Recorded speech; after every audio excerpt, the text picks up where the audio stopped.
Anyway, congratulations to you, Robert, on what you've already accomplished, and you've still got a lot of years here to go, and thank you for coming to present to us today, and come on up and let us hear all about data centers and AI. Hi, so I'm Robert Montejo. I'm a real estate partner at Duane Morris, and a lot of people know me as the data center guy. So a lot of people have heard about data centers, and you certainly have probably heard about AI at this point, but I think it's somewhat useful to kind of talk about what a data center is, because not everybody is that familiar. So back in the day, you had this server room in the back of your office, and that's where all the IT stuff was, all those servers, switches, everything. At some point, everybody said, hey, we don't want to be in the back of your office anymore. It doesn't make sense for us. Let's put them in these dedicated buildings. Let's move them off-site. And this is a little bit of a history lesson, but it's helpful to kind of define terms. They had these big co-location data centers at really the iteration before this, where they said there's economies of scale in putting them all in one place, and we can connect to other data center operators, other people that are putting their infrastructure in these buildings we can all cross-connect with. So big insurance companies, financial institutions, medical centers, everybody started going into these big buildings, and they were the first iteration of co-location data centers. At some point, everybody said, hey, I'm not in the IT infrastructure business, I'm in the real estate business, or I'm in the banking business.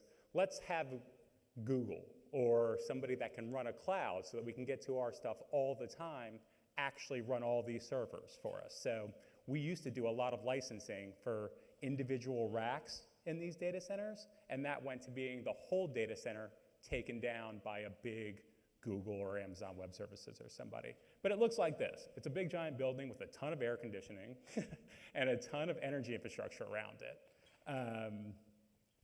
And it's kind of helpful to talk about the key players, because I think it'll give you some sense of who's in there. It falls in really two buckets. First, you have the big REITs and the big private equity funds. Especially a few years ago, KKR and Blackstone and everybody really got into this market and bought up as many as they could. They kind of saw this whole AI thing coming. And so all of those are kind of the owners of these data centers, and they collect rents from the people that you think. So anywhere you go on the internet, Google, Amazon Web Services, Meta, Apple, all that sort of stuff that you think in the traditional tech world are the tenants of these buildings. And they pay really good rent. It's not traditional rent by the square foot, it's rent by the kilowatt hour. But there's a bunch of different deals, and we'll kind of talk about that later, because there's a bunch of different ways to make money on these things once you kind of figure it out a little bit. I'm not as much of a graph person. I'm a lawyer, not a numbers person, but the numbers are crazy. They're huge. And it's been growing in the last 5 years at this tremendous clip. And a lot of the other real estate sectors have seen more trouble over that same time period. So a lot of money, it's been an easy way to deploy big amounts of money into these operations. And they're fairly standardized at this point. You can go get a big giant building financed once you have a lease from an Amazon or from an Apple or from a Google, because banks are willing to underwrite that credit. So the market's really well developed now to do these sort of things. This again is another graph that I'm not great with. I actually worked on this data center though here in Phoenix, big giant. This is going to be used a lot for AI, but for a few different things as well. But it's really up and to the right as far as the numbers go. And it's in the tens and hundreds of billions of dollars at this point. A lot of our early investments were in the kind of $5 to $10 million range where you're building it out for one end user. Now we're talking more building it out for $1 billion for a big giant AI company, for a ChatGPT or for somebody like that that's going to do calculations that we couldn't even fathom a few years ago, or that for no normal end user would ever really use. And so all of that's just been going up and up and up and up and up. And it's because more things are going to the internet, right? We're the picks and shovels in this whole thing, that as more technology goes online and as you use your phone more, we're the place that all that goes to.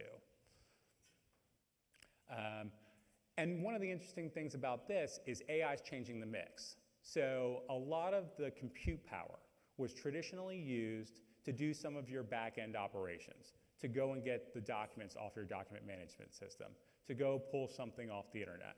Now, a lot of the compute power is for large language models running huge compute all day long, 24/7, further away from the end users, which is important for the state of Florida that we'll talk about in a little while. But the mix is totally changing from an AI mix, and that being a lot of the energy that goes into these, from what used to be more of a cloud compute or traditional back office services. And you're seeing the numbers, again, people are talking about trillions of dollars. I think Facebook alone talked about $400 billion, numbers that boggle the mind. And so since this is the NAA Forum in Florida, I think it's good that we talk about Florida. Florida is not your traditional data center market, right? The mecca of data centers is Northern Virginia, and that's kind of where I started doing a lot of my early work. And there's some historical reasons for that. So Northern Virginia was where the early internet was, and then a lot of where the early defense contractors built out the fiber lines to go all over the place. And you see a lot of that same development still happening there, but it's kind of been tapped out to some extent. We don't have in Northern Virginia anymore any more transmission infrastructure availability at all. So we can even create the energy and we can build data centers, but we can't run anything across those lines because it's just totally overwhelmed. In Florida, you don't have this problem. You have a lot of the traditional co-location data center market where a lot of the data centers, like NAP down the street, are next to big population centers because they're doing traditional back office work or cloud work or a little bit of interconnect work that you just are actually huge opportunities to build these out further or to do a lot of adaptive reuse and do a lot of other stuff that it's a wide open market. So I think it's kind of helpful a little bit to talk about like the key determinants because I think most people in this room are real estate developers and or have some connection to real estate. And so knowing kind of what you're looking for and how to make money at this is kind of the keys to the kingdom, right? So availability of land is important, and we have that in the state of Florida. It's not the biggest cost in a data center. We're not renting by the square foot, usually. We're renting more by the kilowatt hour. So low-cost power is extremely important. And luckily in the state of Florida, we have FP&L that's been a really good partner for most large loads, but there's some things, I intervened against FP&L in the recent rate increase case, so we'll try to keep those rates low, but in general, we have a good relationship with them, and power is readily available in the state of Florida. Fiber availability is also what you're looking for. So fiber is not always where you think it is, and Florida is kind of unique because we have so many big interstate highways, and that's where they lay the fiber. So you get them in places that you think. So there's a lot of connectivity in old Bell South buildings, in old telecom buildings. And you'll see a lot of fiber running right next to the stock exchange in New York, right next to a lot of the big tech companies in Silicon Valley, a lot in Northern Virginia because of the government. And then we actually have it, and we have good access to it because we have a lot of big highways that were built. And even in the West, this is kind of an aside, but it's interesting. Facebook put all of theirs in Council Bluff, Iowa, all their big data centers. And it's because when they were laying the initial railroads, they also made easements that everybody could easily tap into, and they laid all the fiber infrastructure across there. So they're essentially in Council Bluffs, Iowa, on beachfront property. They call it the 49th parallel, and they can get east and west to Chicago or to California as quickly as most places in the country from that centralized location. So it's really interesting of where fiber is laid compared to where a lot of other stuff exists, and it makes a difference in the market. You need water in some of the older data centers. You need it less now. We're going to liquid cool or closed loop systems. It's a little technical. We don't have to get into it here, but that's usually a component. Community support, and Florida's a very business-friendly environment. I mean, you saw the mayor here earlier today talking about they want to be an innovation center. They want these big companies to come down here and move their IT operations down here and to be places where you can do big energy infrastructure down here, all useful for data centers, which is not the case in Northern Virginia or in Silicon Valley anymore. Presence of other providers, we don't quite have that, but it's changing. And the state of Florida is changing. You got a lot of people from the Northeast coming down here, bringing big businesses down here, more tech companies down here, more private equity investors down here that have these investments in other places and see this as it's a tier 2 market, but a new market to kind of put these in. We'll kind of get to the kind of elephant in the room, though, is one thing that we also have in the state of Florida is environmental risk, right? So we have hurricanes. It's coming for you, and that has always been a big problem with locating really large energy infrastructure and data centers here. But because the market has grown so tremendously, as you saw earlier, it's changed the game, and people are willing to do things that they weren't willing to do 10 years ago when we were seeing consistent 10% increase year over year. When you're seeing 150% increase year over year, you try looking in other places. And because of the AI component, you don't need to be quite as close to the end user on a lot of the big data centers. So that opened up a lot of new markets and a lot of new areas that they could kind of exploit. And just for what it's worth, a lot of times we used to have to deliver a full turnkey data center. And it's very useful. I think data center is very easy for real estate people to understand because a lot of us came from the real estate market to begin with, so all the concepts make sense. But now no one delivers a turnkey data center anymore. A lot of times you're delivering a powered shell because of the design is going to be mostly dictated by your tenant, and people just want the availability. And really what they want is energy availability. That is the biggest part of this.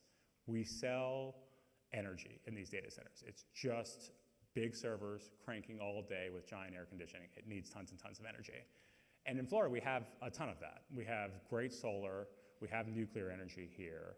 We have FP&L at decent rates. We're a place where you can actually add to the grid a lot easier. Our queue is nowhere close to as long as it is in a lot of other places to get your project online. So that's kind of, I'm selling data centers here, but energy infrastructure is also a place that all of our clients are investing in, and we actually have a lot of clients that are offshoots of this in energy. But kind of going from there, again, talking about Florida, you have some really unique stuff here too, where you are the gateway to South America, like the mayor said. So we have this, which is a couple blocks over, called Napa of the Americas. And it's a big giant data center. You can see the cool telecommunications stuff on the top. It's multi-story, which is kind of unusual, but really cool. And it's because a lot of people are all going in there to be next to each other. They want to interconnect with other players in that market and other telecom providers in that market so that everyone can move from one data center and move fiber from one data center to the other and move information from one data platform to the other. So they have a giant meet-me room here. And I actually did probably the biggest and most well-connected building in the country, and probably priciest per square foot, because square foot doesn't really matter in the data center world, One Wilshire in California. And there, we sold that meet-me room itself. The meet-me room is just the place where all those different interconnects come in. It's just wires going all over the place. And you actually, instead of selling a lot of times rent per square foot, you sell conduit rent, where you're literally running a wire from one big server setup to another for $100 million. And so places like this are huge opportunities because everybody has to not only talk to their end user, but they got to talk to each other. And that's a really interesting opportunity for people that are looking at data centers in Florida in particular, because we have a lot of interconnection centers like this. And then I just kind of want to, I don't want to take up too much of your time, but the future of data centers. And a lot of it is energy driven, right? So this kind of interesting looking little thing over here is a small modular reactor. And so a lot of times we're just going to try to get off the common lines with everybody else. It's too expensive, it takes too long, and people don't like it.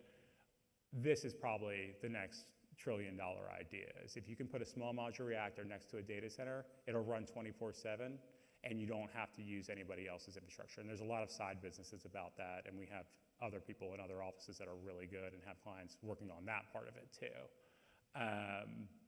The other one is self-driving. It opens up a lot of opportunities for what we call the edge in data centers. So I've talked a lot about the big AI data centers because I think that's the sexiest part of the market where a lot of money is going in. But at the edge component, a lot of people, they call it low latency. So they need to get back and forth to their end user really quickly, because if you're driving or you're in a self-driving car, You can't wait for that to go to Northern Virginia and come back. You'll run somebody over. You need it to go to a quick data center that's close enough that you can get that information processed and back to your phone so that your car turns.